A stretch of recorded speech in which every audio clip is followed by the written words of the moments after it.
नमस्कार, मैं पूजा यादव और आप देख रहे हैं स्वदेश 24x7 और रुक करेंगे इस समय की तमाम बड़ी खबरों की ओर। जहां दुर्ग जिले में प्रतिबंधित अर्जुन पेड़, जिसको कौवा का पेड़ भी कहा जाता है, उसकी अवैध कटाई जोरों पर है। तस्कर धान काटने के बाद ग्रामीण क्षेत्रों से इन पेड़ों को काटकर आरा मिलों में बेच देते हैं। इनकी मांग उच्च दामों पर होती है क्योंकि इनसे फर्नीचर बनाए जाते हैं। वन विभाग द्वारा कार्यवाही के बावजूद माफिया का गिरोह सक्रिय है। अब देखना होगा कि आगामी दिनों में विभाग इस पर क्या कदम उठाता है। जैसे ही हमने देखा है कि यहाँ पे कौवा मतलब अर्जुन के पेड़ बहुत ज़्यादा मात्रा में पाए जाते हैं खेतों में, तो उसके लिए कटाई की परमिशन के बगैर लोग बहुत सारे काटते हैं और अवैध आरा मिलों में वो कटाई की जाती है।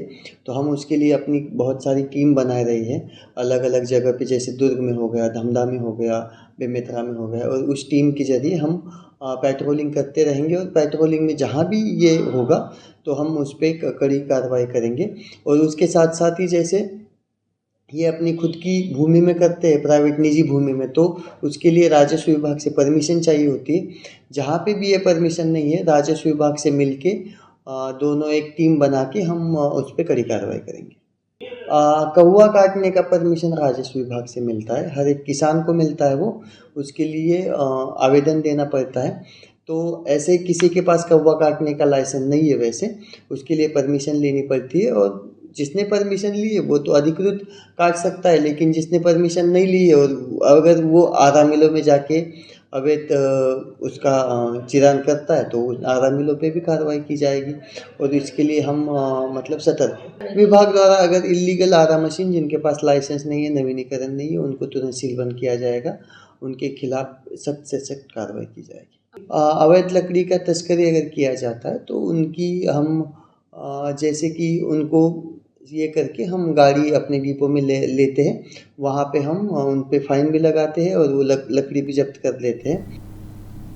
तो वहीं दुर्ग से हमारी सहयोगी दीपमाला सिन्हा हमारे साथ जुड़ चुकी है। दीपमाला जी, जैसा कि बताया कि कई क्षेत्रों में जो है अर्जुन पेड़ की कटाई जो कि कानूनी नहीं है, गैर कानूनी तरीके से उसको काट कर उसको मिलों में बेचा जा रहा है, तो कौन से क्षेत्र है वो जहां ऐसा जोरों पे देखने को मिल रहा है, और इसी के साथ साथ किस तरह का आश्वासन वन विभाग अधिकारी द्वारा दिया गया है?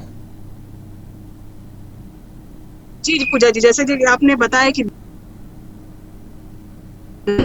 लकड़ी कटाई का जी, जहाँ पर जंगल पूरी तरह से नहीं है, तो आसपास के क्षेत्र हैं, जैसे कि मुख्य रूप से पाटन क्षेत्र है। पाटन क्षेत्र से लगातार अवैध कटाई करके परिवहन किया जाता है। मैं आपको बता दूं कि पाटन क्षेत्र के ग्राम रानी तरई, खर्रा, बेलौदी, गब्दी, रूही, सावनी, दैमार जी, पेड़ों की अवैध कटाई माफियाओं द्वारा चालू कर दी जाती है। एक पेड़ के पीछे 1000 अवैध कटाई का काम चलता रहता है। जी पूजा जी। जी, दीपमाला, जैसा कि वन विभाग द्वारा जो है आश्वासन दिया गया है कि कड़ी कार्यवाही की जाएगी, उसका कोई प्रभाव जो है क्षेत्रों में देखा गया हो, और इसी के साथ साथ जो लकड़ी माफिया कर रहे हैं इनके खिलाफ किसी भी गंभीर कार्यवाही की भविष्य में कोई उम्मीद? जी पूजा जी, जिस तरह से आपने डीएफओ जी की सुनी है, जिन्होंने कहा है बाइट में, उन्होंने कहा है कि चंद्रशेखर शंकर सिंह परदेसी डीएफओ दुर्ग ने कहा है कि हम लगातार कार्रवाई करते हैं, लेकिन उनके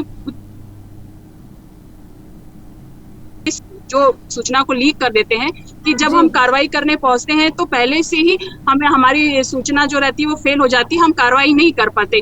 हम इस बार हम कुछ विश्वसनीय सूत्रों को रख कर अपने इस तरह की कार्रवाई आगे करेंगे, क्योंकि कई बार ऐसा होता है कि जो है विभाग के अधिकारी कार्रवाई करने पहुंचते हैं, सूचना मिले रहती है उनको, लेकिन जब उस स्थान पर पहुंचते हैं तो उनको वहां पर किसी तरह की कोई अवैध लकड़ियां नहीं मिलती। कई बार उनकी सूचना फेल होती है। जी पूजा जी।